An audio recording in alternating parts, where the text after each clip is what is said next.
Ele passou a vida inteira expulsando demônios. No fim, dizem que um deles ficou. Existe uma regra não escrita entre os coveiros de uma pequena cidade do interior de Minas Gerais.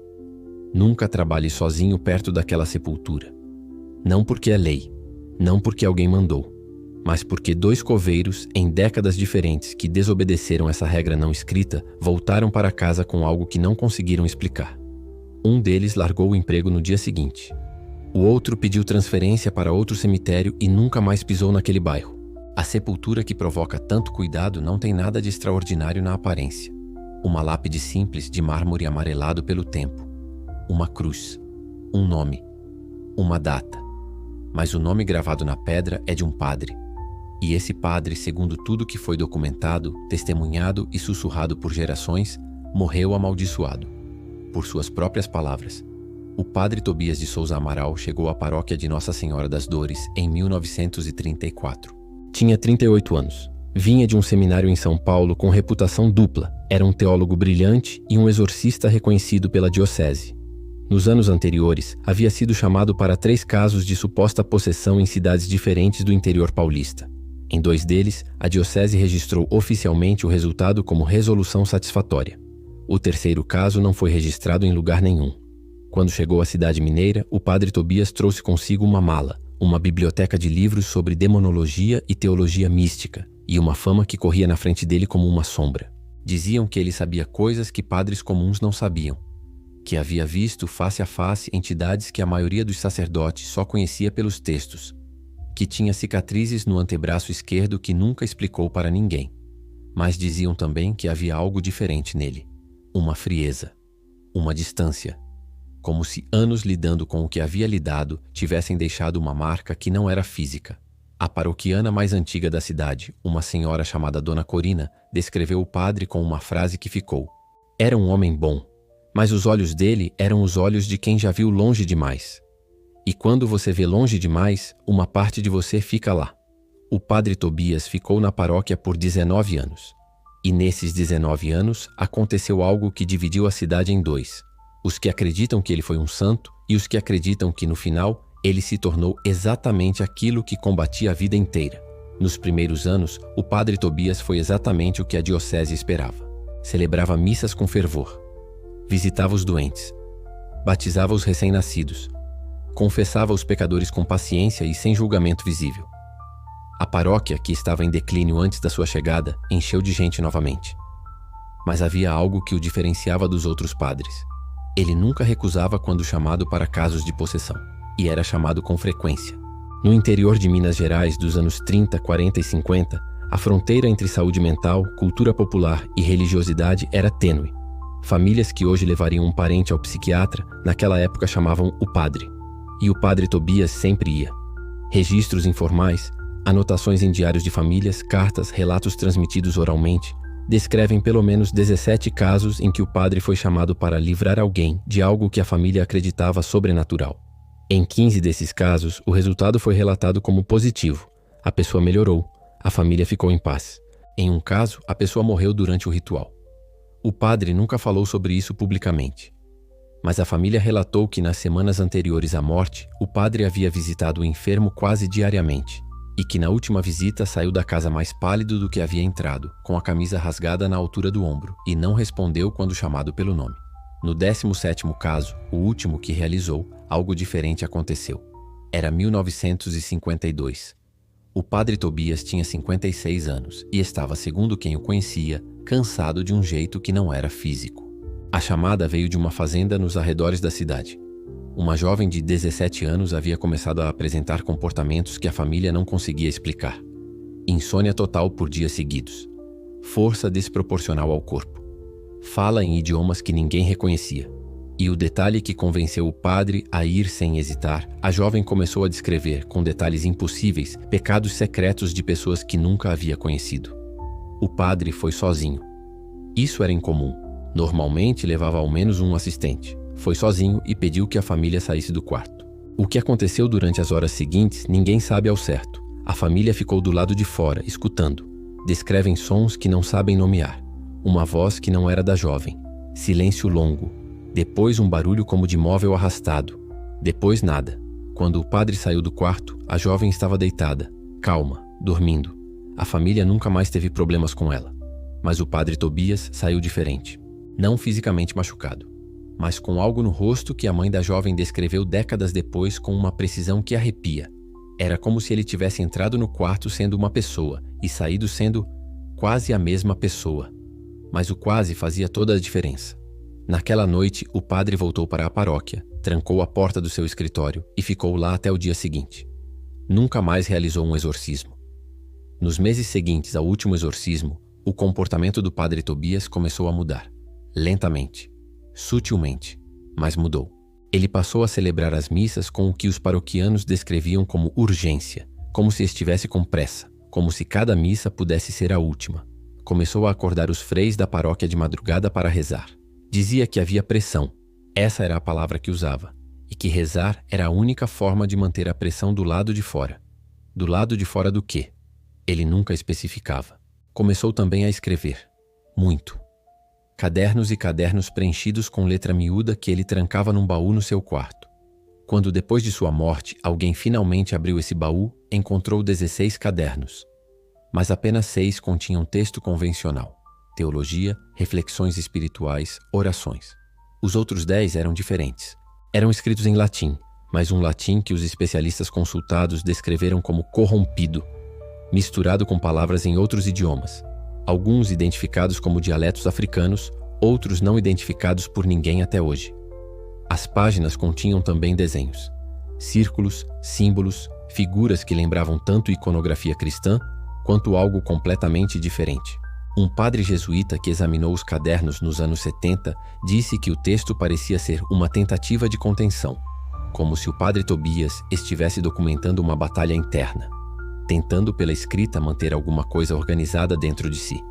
A diocese, quando soube dos cadernos, recolheu todos os 10 volumes mais perturbadores. Nunca foram devolvidos, nunca foram públicos. Em 1953, um ano após o último exorcismo, o padre Tobias fez algo que chocou a paróquia inteira. Durante a missa de domingo, no meio da homilia, ele parou de falar. Ficou em silêncio por quase 1 minuto, de costas para o altar, olhando para os fiéis. As pessoas descrevem aquele silêncio como pesado, como se o ar dentro da igreja tivesse ficado mais denso. Então ele falou. Não continuou a homilia. Disse com voz clara e calma, uma sequência de palavras que os presentes levaram anos para conseguir repetir sem um calafrio. A frase exata varia conforme o relato, mas o núcleo é consistente em todas as versões. Eu carreguei coisas que não eram minhas para carregar. Abri portas que não devia abrir. E quando eu morrer, o que está dentro de mim não vai querer sair.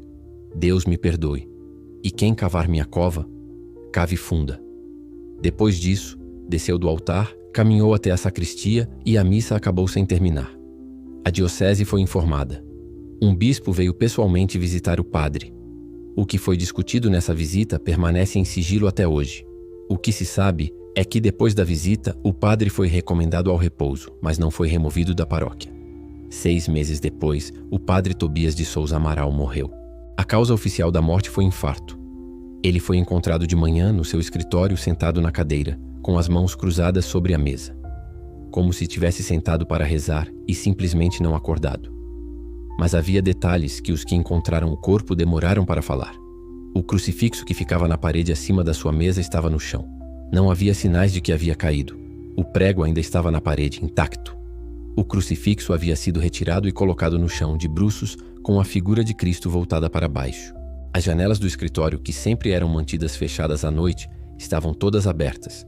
E nas costas do padre, visível quando o corpo foi preparado para o velório, havia marcas. Não arranhões, não hematomas. Marcas que o médico que fez o atestado descreveu no seu diário pessoal, não no atestado oficial, como impressões digitais, muitas, como se mãos tivessem segurado aquele homem com força. O enterro foi realizado pela diocese com todos os protocolos. Missa solene. Sino dobrado. Presença do bispo.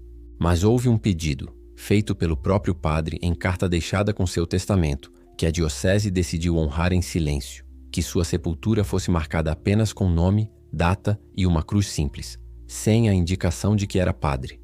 Não quero que o que está comigo saiba que pertencia a Deus. Deixem que fique confuso. É a única proteção que posso deixar para vocês. Nas semanas seguintes ao enterro do padre Tobias, o cemitério ficou estranho. Os coveiros notaram primeiro. Animais que normalmente circulavam pelo cemitério à noite, cachorros vadios, gatos, pássaros, passaram a evitar a área próxima à sepultura do padre. Não chegavam perto. Quando um gato era visto se aproximando, desviava antes de chegar a 5 metros, como se houvesse uma barreira invisível. Depois foram os visitantes. Pessoas que iam ao cemitério para visitar outros túmulos e passavam por acaso pela região da sepultura do padre, relatavam uma sensação consistente. Frio repentino mesmo nos dias quentes. A impressão de estar sendo observado. E, em alguns casos, a sensação de que o chão embaixo dos pés estava diferente. Instável. Como se não fosse sólido. Um senhor chamado Aurélio, que visitava a sepultura de sua esposa toda semana e passava necessariamente perto do túmulo do padre, descreveu algo que ficou famoso na cidade. Toda vez que eu passava, eu rezava. Por hábito. E toda vez que eu rezava, eu tinha a impressão de ouvir, muito baixo, muito longe, uma voz respondendo. Mas respondendo errado. Como se soubesse as palavras, mas não soubesse o que elas significavam. Aurélio passou a mudar o caminho dentro do cemitério para não passar mais pelo túmulo. Em 1961, 8 anos após o enterro, o padre recém-chegado para substituir o padre Tobias foi ao cemitério para uma visita de rotina e parou diante da sepultura. Ficou olhando por um longo tempo. Depois voltou à paróquia e passou 3 dias consultando os arquivos que o padre Tobias havia deixado, os 6 cadernos que não foram recolhidos pela diocese. No 4º dia, o novo padre foi ao bispo e fez um pedido formal. Que a sepultura do padre Tobias fosse monitorada de forma discreta e permanente. O bispo perguntou por quê. O novo padre respondeu com uma frase que o bispo registrou em suas memórias pessoais. Porque o padre Tobias sabia exatamente o que ia acontecer depois que ele morresse. E ele nos avisou. E nós não ouvimos direito. Décadas se passaram. A história foi se fragmentando, como histórias antigas fazem. Parte virou lenda. Parte foi esquecida. Parte sobreviveu apenas na memória de famílias específicas que tinham razão pessoal para lembrar. Mas em 2003, um pesquisador de história religiosa começou a compilar os relatos. O que encontrou foi mais consistente do que esperava. 23 testemunhos independentes, coletados de pessoas que não se conheciam e em épocas diferentes, descreviam experiências similares próximas à sepultura. A sensação de observação, o frio localizado, a impressão de voz respondendo rezas de forma distorcida. Mas havia também 3 relatos que eram diferentes dos outros. 3 pessoas que descreviam não apenas sensação, mas visão. Uma mulher que foi ao cemitério de madrugada em 1978 para acender uma vela na tumba do marido, disse ter visto uma figura de pé ao lado da sepultura do padre, alta, de preto, imóvel. Quando olhou de frente, a figura não estava mais lá. Quando desviou o olhar para pegar a vela, viu de canto de olho que a figura havia se movido. Estava agora mais perto. Ela saiu correndo e nunca mais foi ao cemitério à noite. Um adolescente, em 1989, que entrou no cemitério por brincadeira com amigos, descreveu uma sombra que se movia independente da luz. Os amigos fugiram antes, então ele era o único que havia visto. A sombra, segundo ele, não imitava um ser humano. Imitava um padre. Tinha a silhueta de uma batina. E o relato mais recente, de 2019, de uma mulher que trabalha como florista e entrega flores no cemitério regularmente. Ela descreveu ter visto, num dia comum de tarde, a lápide do padre com algo escrito que não estava lá antes. Não gravado na pedra, escrito na superfície como com o dedo na poeira que cobria o mármore. Uma palavra, em latim. Aperuit, que significa, ele abriu. Ela fotografou. A foto mostrava a lápide limpa, sem nenhuma inscrição. Existe um detalhe sobre o padre Tobias que a diocese nunca confirmou oficialmente, mas que aparece em fontes independentes demais para ser ignorado. O terceiro exorcismo que ele realizou, ainda em São Paulo, o que não foi registrado em lugar nenhum, não terminou com resolução satisfatória, nem com fracasso. Terminou com algo que os documentos informais descrevem como transferência incompleta. Um exorcismo dentro da teologia católica é a expulsão de uma entidade de um hospedeiro humano. Expulsão para onde? Os textos litúrgicos são vagos. Para o abismo. Para longe. Uma transferência incompleta seria, na linguagem dos praticantes, quando a entidade é retirada do hospedeiro, mas não chega a ser expulsa completamente. Fica, digamos, no meio do caminho. E se a entidade fica no meio do caminho, ela precisa ir para algum lugar. Ela vai para o exorcista. Não para sempre. Não completamente. mas o suficiente para deixar uma marca, para criar uma ligação, para tornar o exorcista, ao longo dos anos, cada vez menos inteiramente ele mesmo. É isso que os cadernos do Padre Tobias, segundo quem os leu antes de serem recolhidos, documentavam. Uma batalha de 19 anos para manter essa entidade contida dentro de si, usando rezas, rituais, escrita, usando toda a sua fé como uma parede. E quando ele morreu, a parede desapareceu. A entidade não tinha para onde ir, então ficou. O cemitério ainda existe. A sepultura do Padre Tobias ainda existe. A lápide simples, de mármore amarelado. A cruz, o nome. Sem indicação de que era padre, exatamente como ele pediu. O pároco atual da diocese conhece a história. Quando perguntado, diz que a igreja monitora diversas situações de natureza sensível e que a fé é a melhor proteção. Não nega, não confirma. Escolhe as palavras com o cuidado de quem sabe que algumas confirmações custam caro. O cemitério recebe visitas normalmente. Funerais acontecem. A vida segue. Mas a regra não escrita entre os coveiros permanece. Nunca trabalhe sozinho perto daquela sepultura. E os que perguntam por que recebem a resposta que os mais velhos receberam dos mais velhos antes deles. Porque o padre nos avisou. Ele sabia o que ia restar. E o que restou não é mal.